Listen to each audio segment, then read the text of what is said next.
Interjustice activists protest non-consensual surgeries on interpeople.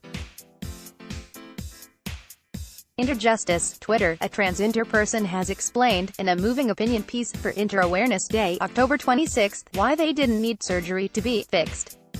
There are many different ways that a person can identify as inter, which is an umbrella term encompassing those who are born with characteristics outside of the binary, female, and male definitions.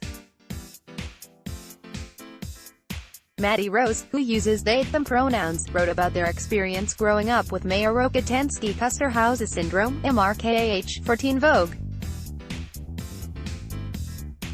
People with MRKH are born with XX chromosomes, but the genetic condition usually causes the vagina and uterus to be underdeveloped or absent.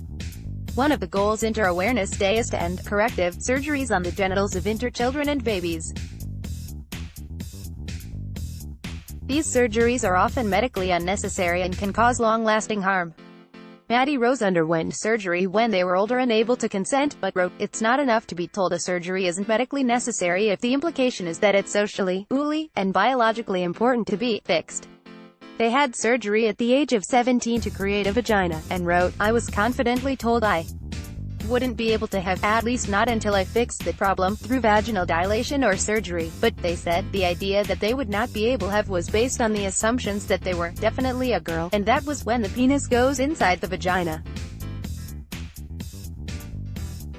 Although at the time being told that they could not have was devastating, they said they now realize, saying that only penetrative is real, ignores the alternative kinds of people have been having for forever. Gay people, people with conditions like erectile dysfunction or vaginismus, and probably whoever first invented the vibrator all frequently skip penetration. They added, "I felt backed into a corner by homophobia, misogyny, and transphobia.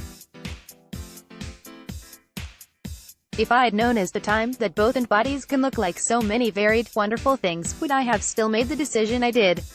Looking back almost a decade later, they said, "What I don't remember is, at any point prior to the surgery, being told I didn't really need it." Going forward, Maddie Rose said that in the medical community as well as in society generally, we need to have conversations about in all its various forms, and the knowledge that genitals don't equate to maleness or femaleness. Inter-people require freedom from the social demands of what bodies and gender should look like, so that our bodies can be sculpted by us and us alone. Since it was first observed in 2004, Inter-Awareness Day has served to shine a light on the human rights issues faced by inter-people with the goal of ending shame, secrecy and unwanted genital surgeries on inter-children. Inter-Americans could account for up to 5.5 million, or 1.7%, of America's population.